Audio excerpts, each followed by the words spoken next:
There are times in human history that appear calm, like the surface of a lake on a still summer's day.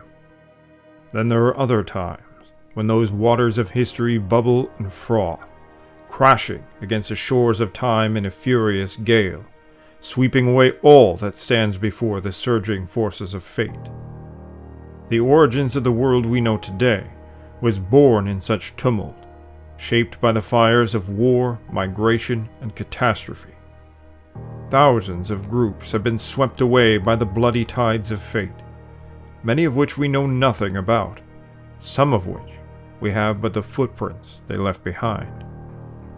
Yet few such periods were as significant to the origins of so many people across the world as the dramatic events that took place in Eastern Europe some 5,000 years ago.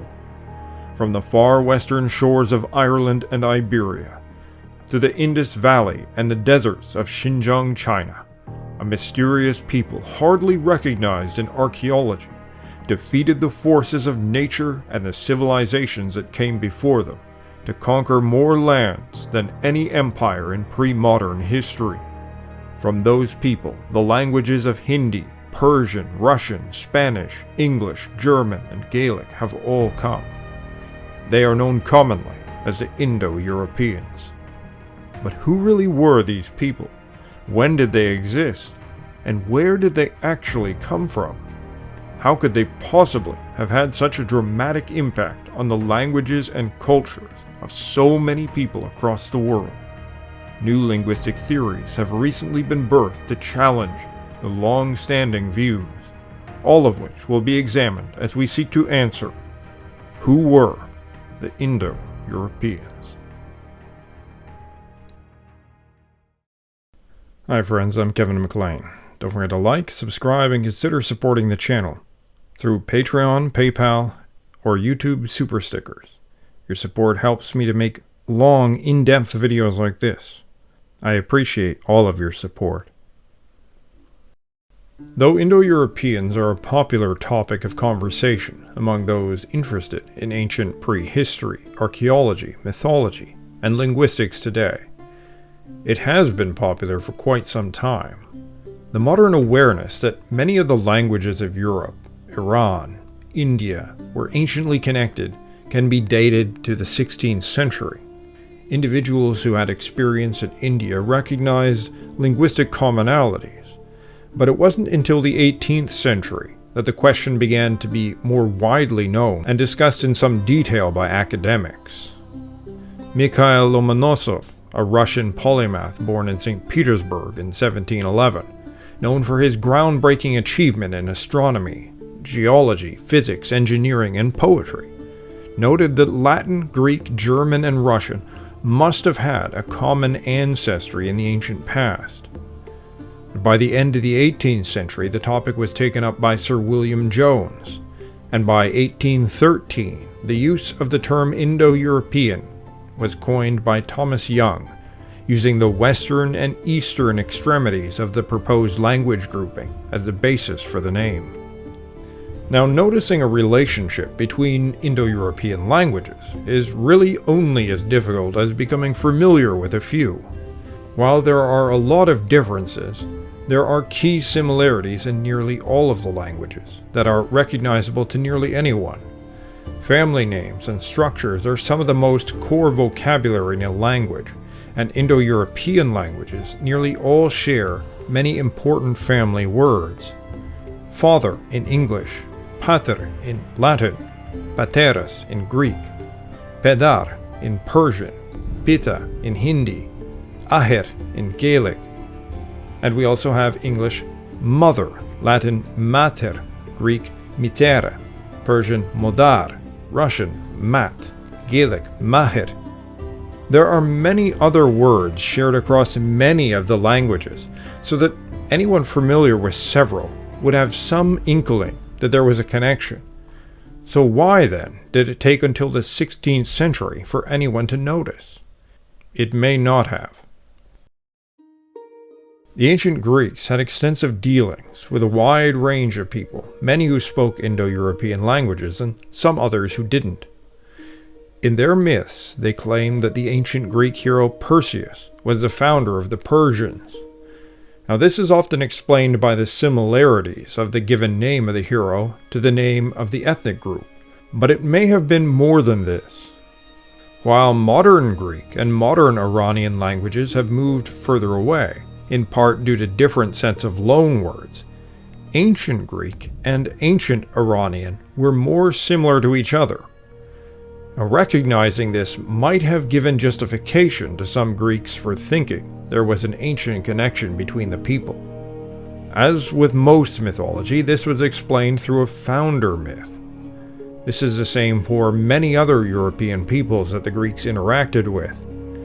Greek accounts typically depict all other Europeans as having an ancient blood relation with Greeks, often via the wide-traveling Heracles. Many nations in Europe agreed that they were related to the Greeks in ancient times, with an account by Ammianus Marcellinus recording a Germanic community who proclaimed themselves the descendants of Odysseus when he was on his 10-year journey. The Romans also recognized a commonality, though they tried to express this in a less direct way. Famously, the Aeneid tells of how the Romans were the descendants of the Trojan hero Aeneas. However, the Roman knowledge of the ethnic character of the Trojans was entirely derived from Homeric epic, which depicts them as speaking and being essentially Greek, worshipping Greek gods and following Greek customs. The idea that the Romans were related to the Trojans was likely devised in part for political purposes, but expresses the belief that they were closely connected to the Greeks.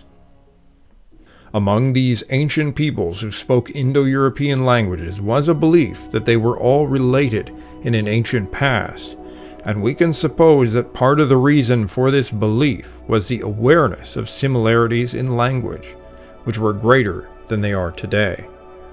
One clear proof of the recognition of this linguistic similarity and awareness of it is found in an ancient account by Pliny the Elder.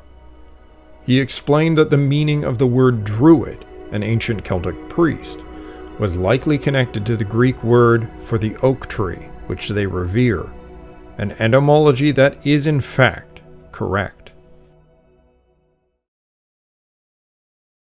Recognizing that an Indo-European common ancestral language existed, of course, was the easy part. The hard part was finding out who originally spoke this language. Who were the Proto-Indo-Europeans? By far, the most widely agreed explanation for the origins of Indo-European is labeled the steppe hypothesis. The theory was first widely promoted by philologist Otto Schroeder in the late 19th century.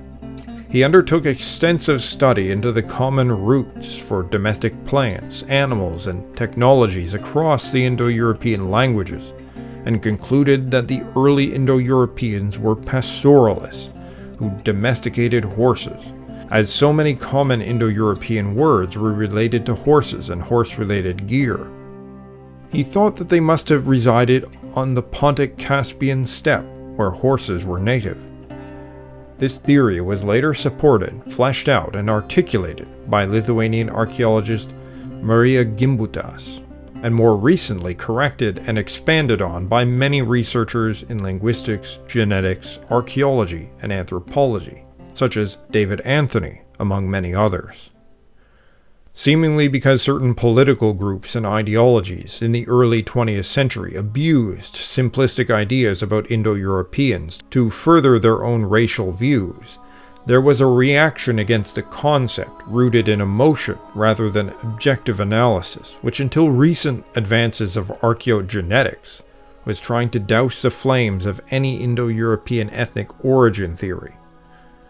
However, we now know that these theories, only half guessed at by earlier researchers, were at least partly or even largely correct. There was a genetic flow into Central and Western Europe around 3000 BC from the Pontic-Caspian steppe. In simplified analysis, this is often referred to as steppe ancestry, or Yamnaya. Modern Europeans have differing levels of this ancestry, ranging from very low in places like Sardinia to around 50% in places like Britain, Ireland, Lithuania, Belarus, Norway, and others. Most scholars now accept that this influx of steppe ancestry was responsible for the introduction of the Indo-European language into Central and Western Europe. Although a continuing battle now surrounds the ultimate origin of this language, which we will look at shortly, most agree that even if its ultimate origin were not in the steppe, that it spread into Europe predominantly by populations from the steppe. The origins of these so-called steppe people is to be found in groups of eastern hunter-gatherers who had inhabited the eastern and northeastern fringes of Europe since at least the Mesolithic. Genetically, they had descended largely from ancient North Eurasians and likely had a common origin with Uralic peoples in a very distant past. This is possibly reflected linguistically. There have been debates among linguists for over 100 years about whether there is a common connection between Indo-European and Uralic languages, due to structural similarities as well as some cognate vocabulary, as Eastern hunter-gatherers were almost certainly the progenitors of the Indo-European language. The similarities noted by some are likely to be explained by a very ancient common root in a language spoken by Eurasian hunter-gatherers tens of thousands of years ago. These Eastern hunter-gatherers were spread over a vast territory and likely spoke many related languages with many regional dialects. Some of this linguistic diversity may be reflected in the different branches of early Indo-European. Breaking with the typical trend seen elsewhere in the world, Eastern hunter-gatherers produced pottery while not practicing agriculture. They hunted, fished in rivers, and seem to have developed the first known trade in amber. Genetic tests conducted on the remains of Eastern hunter-gatherers revealed that they were light-skinned and carried genes for blue eyes and light-colored hair. Importantly, they also carried haplogroups R1b, R1a, and I2, all associated with later steppe cultures, such as the Yamnaya. By around 5000 BC, some of these Eastern hunter-gatherers began to establish identifiable cultural groups on the steppes of Western Russia and Ukraine. Steppe is a word derived from Russian, meaning grassland or wasteland, whose ultimate etymology is unknown. It's a vast expanse of flat, largely treeless country that extends like a belt from Eastern Europe to East Asia. What drove them to make this cultural change, we cannot know for certain, but if we look to later descended cultural practices, we may get a glimpse into the lifestyle of these archaic Indo-European hunters. One cultural feature common to many descended groups is the concept of the young outcast warrior band, one which is often closely linked with the concept of the werewolf. I've done a specific video on the topic which details this in different European cultures. This practice is very likely pre-steppe. While at times it was a rite of passage, it was also related to the practice of the mass expulsion of young men from a community facing overpopulation. Like most hunter-gatherer communities, the Eastern hunter-gatherers lived in relatively small family groups or tribes, likely representing not more than a few hundred people typically. They would interact and share borders with other closely related family groups with whom they would contract marriages. The physical limitations of the pre-agricultural lifestyle strictly limited the size of these groups, and it also ensured that they would have strictly enforced their boundaries. If they grew larger than the population of animals and natural flora they consumed in the regions, or if poachers from other tribes were allowed to hunt on their territories, they would face serious starvation. The boundaries between tribes was very strict, because without them, it was impossible to manage the limited resources within and ensure the survival of the community. All of this is very similar to how packs of wolves organize, and the similarity was likely not missed by the ancient hunters. Whenever the population of a tribe expanded beyond the means of their territories to sustain, there were only three options: expand into previously unclaimed lands, violently eliminate other tribes and take their lands, likely beginning with poaching raids on their territories and escalating into total war, or take a portion of the excess population and expel them from your lands and have them live or die by their own merits. Often it was the latter that was resorted to, and tragically, the most expendable people in any society are the young men. In times of crisis, they would be gathered up, dedicated to the god to watch over them, and cast out to live as wolves. It is little wonder these young men took the wolf as their totem animal, and their god was always closely linked to this animal.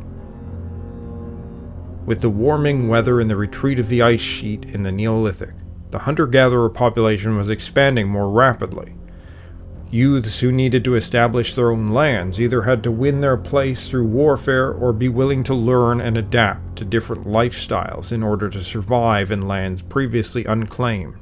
It's likely from such bands of youthful, archaic Indo-European warriors, expelled and landless, that the Pontic-Caspian steppe was first settled, and the dawn of steppe pastoralism began. A prehistoric version, perhaps, of the legend of Romulus and Remus. The first moves onto the steppe by the hunter-gatherers were tentative. They first settled in the forest steppe, and as they adopted pastoral activities, they began to extend their range a little bit further south so that they could graze their cattle and other domesticated animals on the steppe lands. But with the invention of the wheel and the wagon, perhaps around 3500 BC, the range of these steppe dwellers increased dramatically, and soon they were living out on the steppe, in wagons, and using wagons to haul the materials that they needed to survive. A number of archaeological groups comprised of eastern hunter-gatherers appeared on the steppe at roughly the same time. One of these, possibly the first, is the Samara culture. Around 5000 BC, they took up residence near Samara, along the banks of the Volga River. They were still practicing a hunter-gatherer lifestyle at this time, but already with them are the first signs of what would become the core of the steppe culture. They produced artifacts depicting horses. They performed horse sacrifices, and were responsible for the earliest known horse burials. It is thought that these horses were wild horses, primarily being used as food. But clearly at this early stage there is already developing a close attachment and reverence for the horse. They buried their most honored dead in large mounds or kuragans, covering their bodies with ochre, a red clay used for dye. The dead were effectively painted red. This may be preserved in much later mythology, which links the dead to the color red. In Gaelic mythology, there are riders of the dead called the Ferderga, red men, and the Dagda, a master of fertility and death, is also named Ruath Roesa, or Ruathri Ruath, meaning Red King Red. Contemporaneous with the people of Samara were those of the Dnipro-Donetsk culture.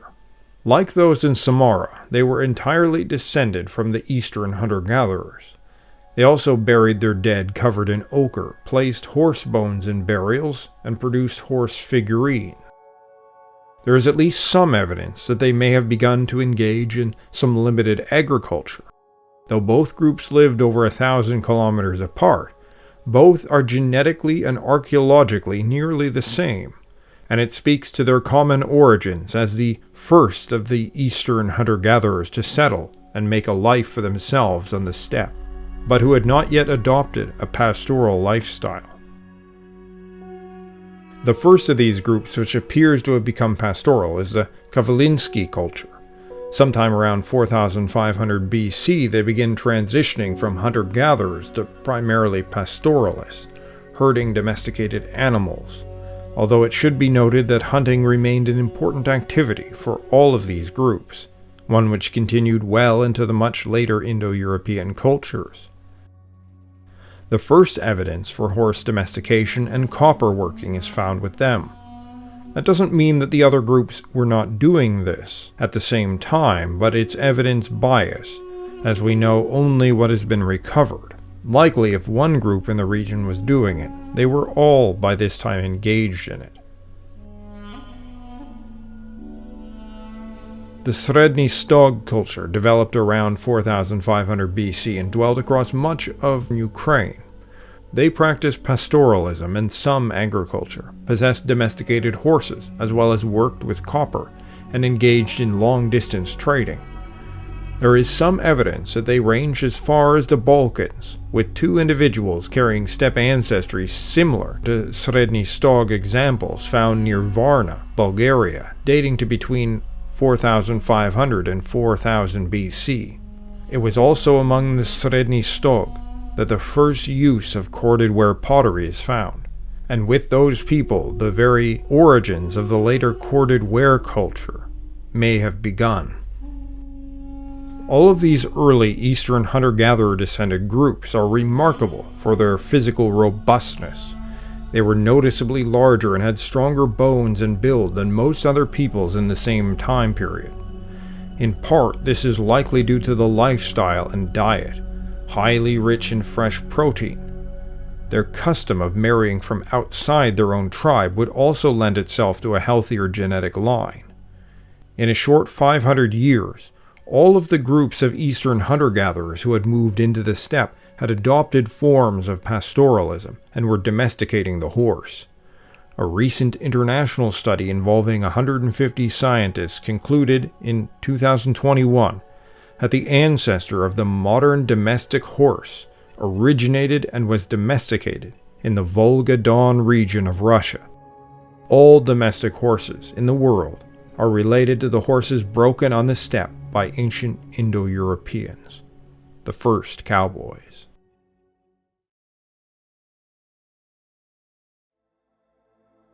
Of course, the most talked about group to emerge on the steppe was the Yamnaya. They likely developed out of the preceding Rapin culture, which began around 3900 BC. It was with the pastoral Rapin culture that the use of the wagon on the steppe began in earnest, and by the Yamnaya period this appears to have developed into family groups actually living in wagons. It was a practice that would continue on the steppe for thousands of years. For around 450 BC, the Greek historian Herodotus writes that particular groups of Scythians lived in their wagons.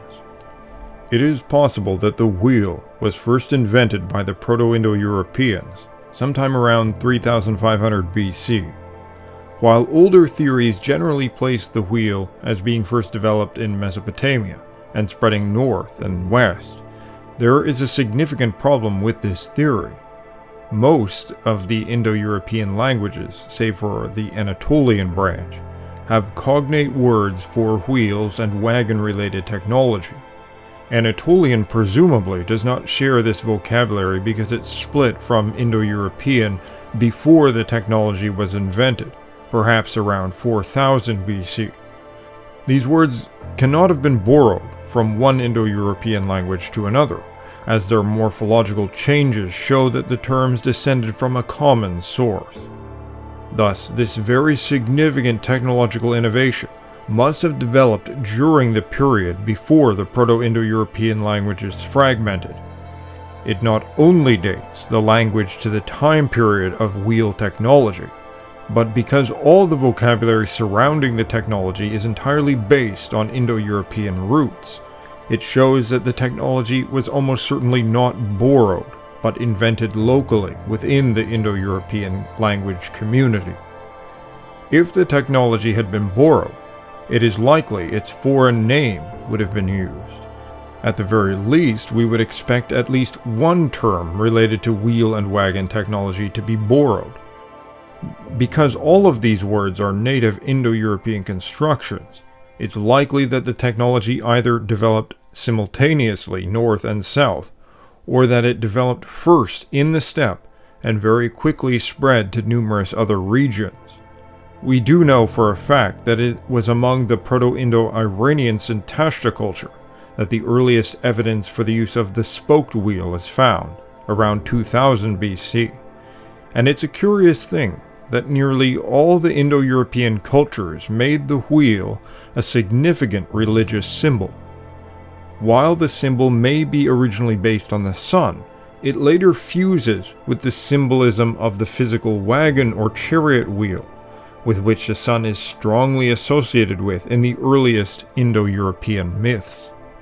This expresses how important the wheel was to the life of the Proto-Indo-Europeans. Because of the open flat space of the steppe, they were able to utilize the wagon and later the chariot like few other cultures could. They drove across the vast grasslands like ships upon the sea. It could be that such ideas were also why ships were poetically referred to as steeds in Norse poetry, and Greek Poseidon, possibly an early god of horses and the vast land sea that was the steppe, becomes a god of sea and ships. With the Yamnaya is also found the first physical evidence for horseback riding. A recent study by Trautmann et al. Points to horse riding by Yamnaya individuals by around 3000 BC. The cult status of the horse, noticeable in the Samara culture from around 5000 BC, is likewise found in many later attested Indo-European cultures, with similar, very strange rituals found in both Irish and Vedic sources, of a sovereign wedding a horse, then sacrificing it. The commonalities between such extreme practices suggest that it must have originated from a Proto-Indo-European cult practice developed on the steppe. The cow was also an extremely important ritual animal, and in the daily life of the Yamnaya and other Western steppe herder groups. Indo-European mythology envisioned a primordial cow whose milk represented the cosmic waters, and many goddesses in subsequent traditions are connected with cattle.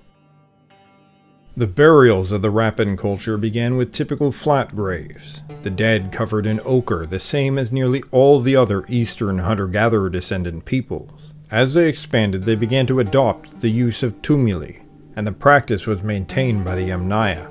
Also notable is the use of cromlechs, meaning essentially megalithic stone circles. Many ancient Rappan and Yamnaya stone circles have been identified in Russia, and many other menhirs, or standing stones, are associated with them.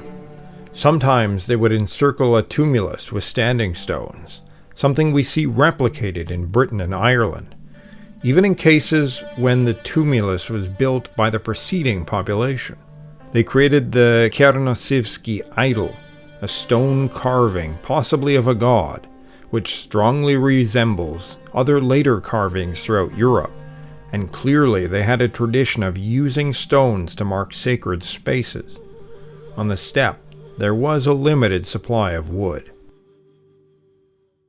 While the Yamnaya have gained fame for being identified as the source of the Proto-Indo-European language, recent genetic research suggests that the details are likely more complicated than this. While the Yamnaya certainly spoke a dialect of Proto-Indo-European, they do not appear to have been the primary vector for the language's dispersal across Europe and Asia. Instead, their dialect of the language is argued to have given rise to the Balkan Indo-European languages, such as Proto-Greek. They were also the origin of the Afanasyevo culture, which moved to the Far East, and is thought to be the origin of the mysterious Tocharian language that was recorded around 600 AD in the Tarim Basin of Xinjiang, China. The root of most of the Indo-European languages is, however, with groups of close relatives of the Yamnaya, the corded Ware culture. While it was earlier believed that the corded Ware culture had been formed directly from migrations from the Yamnaya, genetic studies suggest that this was not the case. Though most corded Ware individuals carry a high percentage of so-called steppe ancestry, that is, a genetic mixture that was very similar to that possessed by Yamnaya, there are slight differences in male haplogroups that suggest that they were derived from a very closely related but separate group.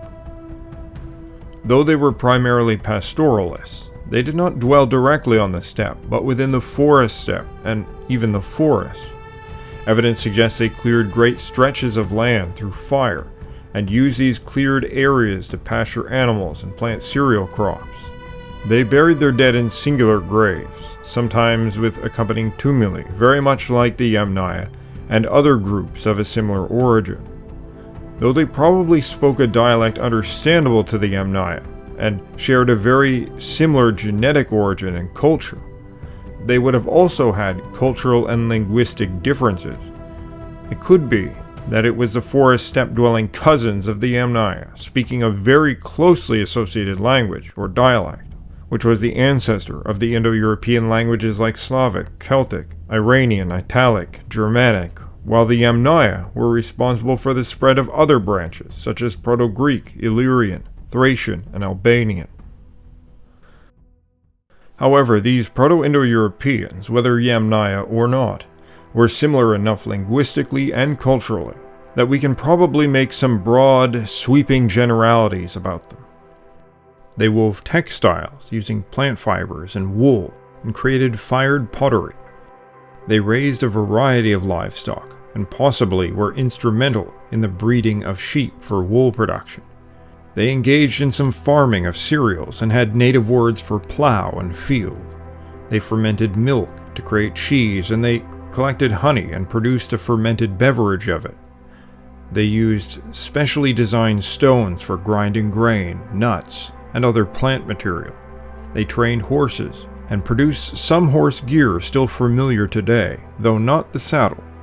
And they built both 2- and 4-wheeled carts designed with yokes to be pulled by animal power. They engaged in the production of copper and gold artifacts.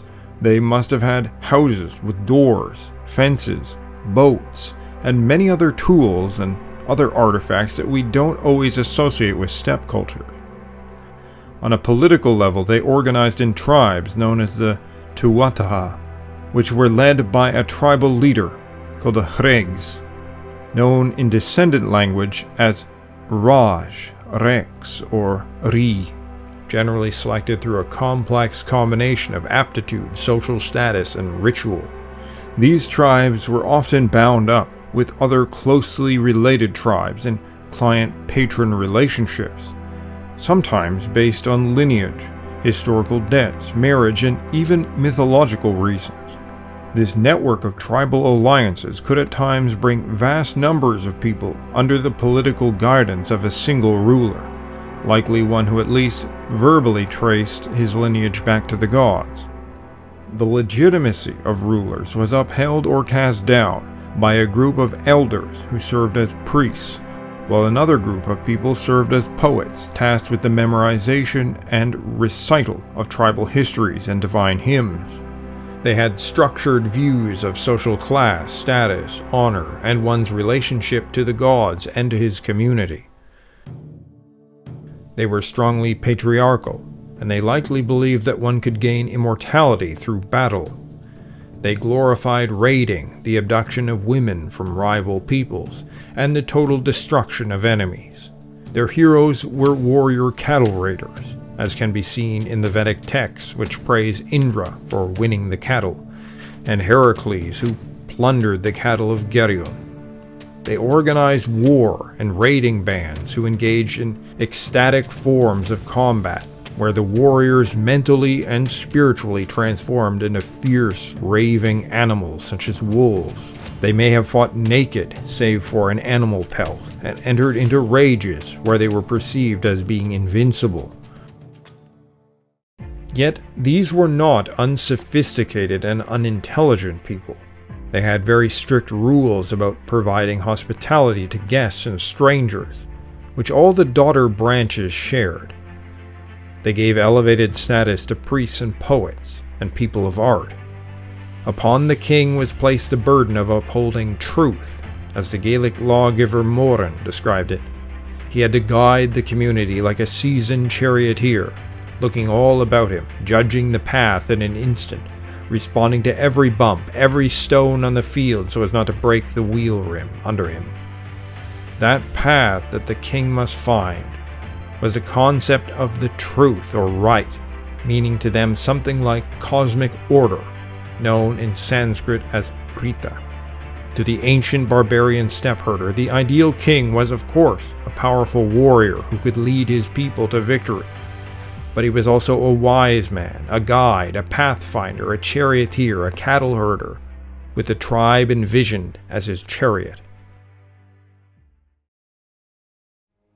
In what would be a shock to some, studies in 2015 revealed that the ancestry of the Yamnaya was not, like earlier steppe groups, almost entirely Eastern hunter-gatherer. While more than 55% of their ancestry was Eastern hunter-gatherer, they had picked up around 35% from a group identified as Caucasus Hunter Gatherers. It is around this group of people that the controversial new theory of Indo-European origins is centered, and understanding the actual dynamics at play here is critical. It seems that as Eastern hunter-gatherer lineages extended further southwards towards the Caucasus, they came into contact with a group identified genetically as Caucasus hunter-gatherers. They were closely related to populations living on the southern range of the mountains, and would have been a northward expansion of this population that crossed the Caucasus at some earlier point. We don't actually know much about this population or exactly what they were involved in, if they were actually still hunter-gatherers or if they too had adopted a steppe lifestyle. Regardless, at some point prior to the rise of the Yamnaya, there was a large admixing event with this population. This, in part, is what led to a recent study by Paul Hegarty et al., published in Science on July 28, 2023. The study tries to categorize and date the divergent Indo-European languages based on a systematic analysis of phylogenetic changes. They conclude that while the Western steppe herders do indeed appear to have spoken and spread the progenitor language of Italic, Celtic, Germanic, Slavic, there is a break between these languages and the languages of Greek, Hittite, and Indo-Iranian. They theorize that Proto-Indo-European first developed around 6000 BC, south of the Caucasus. Perhaps around 5000 BC, this language moved north, spoken by the Caucasus hunter-gatherers. When they mixed with the Eurasian hunter-gatherers, the latter adopted the language of the Caucasus hunter-gatherers and established the root of Indo-European.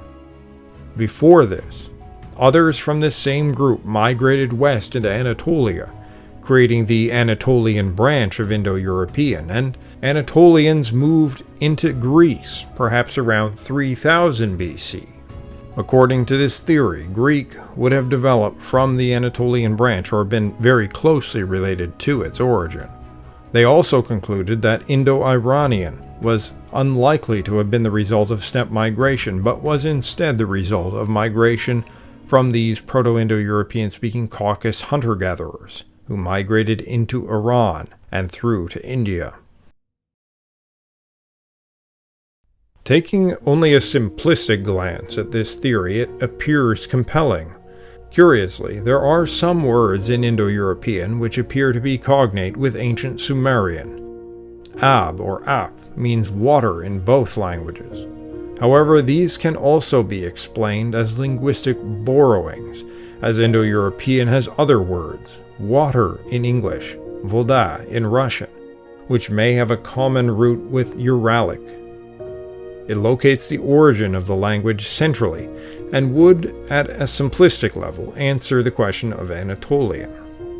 One key problem of Anatolian is not only its proposed early dating, but that genetic studies have not found any significant level of steppe ancestry in Hittite samples, although there are very few samples as of now to work with. But taking this as proof that Indo-Europeans didn't spread from the steppe into Anatolia, the study instead looks to this Caucasus hunter-gatherer population as the possible vector, as it is found in Anatolia, Iran, and the steppe. What is critical to understand is that nearly all of this Caucasus hunter-gatherer admixture among the Yamnaya came from women. all agree that the Yamnaya and related steppe populations were highly patrilineal societies, as are or were all the descendant Indo-European societies. The concepts are powerfully rooted in the very language itself. It's inconceivable, faced with this reality, that an almost if not entirely female admixture could form the nucleus of such a dramatic cultural and linguistic transformation, especially given the nature of the language and culture under discussion. In a traditional patrilineal society, women are brought away from their own families. They dwell in the household of the male and his family, and must adopt their way of life and their language, their customs. It is agreed that the family structure of Indo-Europeans operated in exactly this way.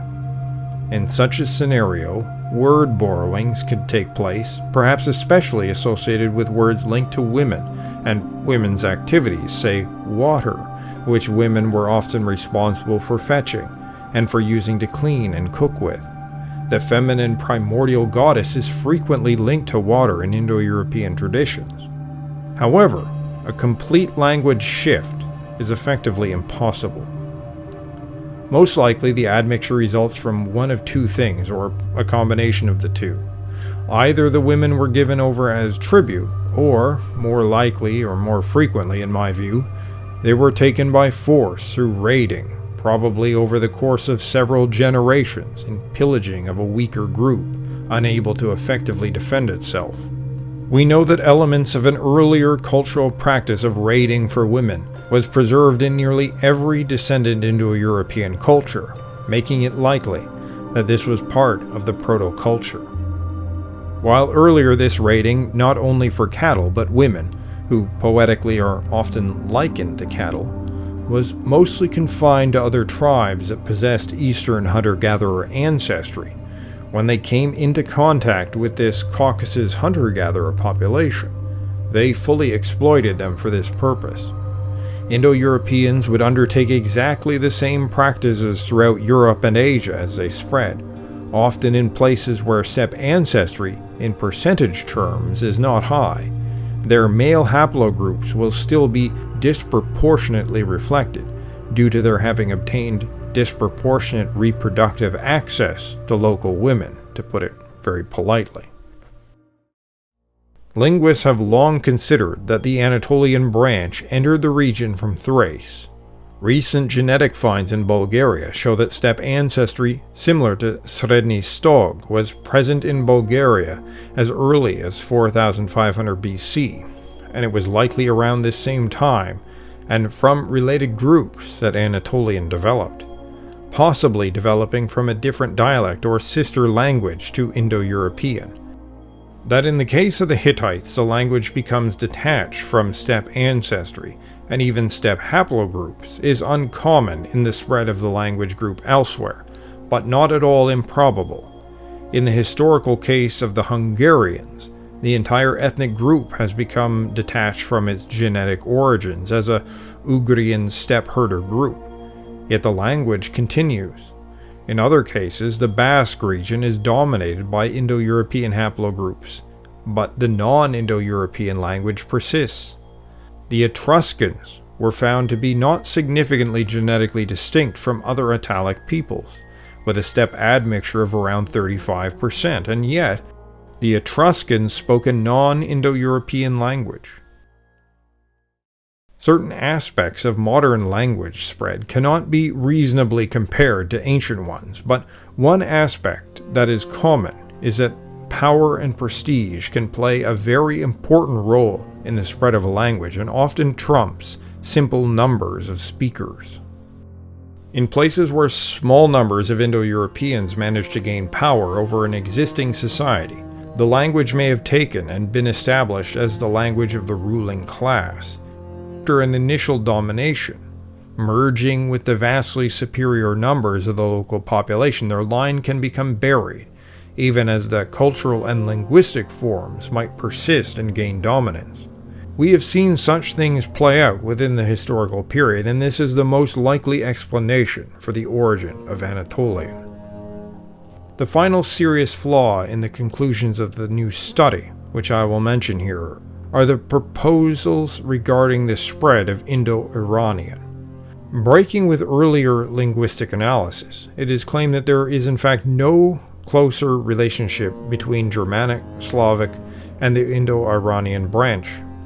They estimate that Indo-Iranian language broke off just shortly after Anatolian, and was present through Central Asia thousands of years before the recording of the Rig Veda. Inscriptions from the Mitanni, which show strong Indo-Aryan influences, including the names of Mitra, Varuna, Indra, and the Nisatyas, and the use of Indo-Aryan names since at least 1700 BC, does suggest that Indo-Iranian and its daughter branch Indo-Aryan must have not only split earlier than is sometimes thought, but spread through the region by at least this date. However, it is now well established that later migrations from the steppe had a substantial genetic impact on the region, and it seems a very large leap to accept that steppe populations moving in one direction would change the language of Europe, but moving in the other direction had no noticeable impact, but that the language was already Indo-European from a completely different source. The medieval influx of Turkic-speaking peoples from Asia would reshape the language and genetics in the region. Their migration also stands as a test case for how Indo-European spread during its expansion phase. With these facts in mind, Indo-European most certainly developed and spread via the steppe. The culture, language, and even the genetics of these Proto-Indo-Europeans played a role in shaping many ethnic groups, from the Hindu, Pashto, Iranians, Russians, Armenians, Greeks, Poles, Germans, French, English, Gaelic, Spanish, Portuguese, and so many others that now form the beautiful tapestry of the diverse nations of our world. It's unfortunate that at times this amazing legacy has been weaponized by certain groups and individuals. In reality, there are groups in Pakistan that have as much Indo-European ancestry as some of those in Europe. All the descendant groups are mixed. None of them are pure Proto-Indo-Europeans. Instead of fighting over who has more or less Indo-European DNA, as I have unfortunately seen far too often, we should respect all ethnic groups while recognizing and appreciating this amazing source of connection that many of us from Indo-European-derived linguistic and cultural groups share, and appreciate the thousands of years of linguistic, cultural, and genetic divergence that reflects the history of each peoples and adds 445 beautiful blossoms to the world. I hope you liked this video, and if you did, please like, share, and subscribe, and consider supporting me on Patreon, PayPal, or through YouTube Super Stickers. Thank you all for watching, and as always, stand tall.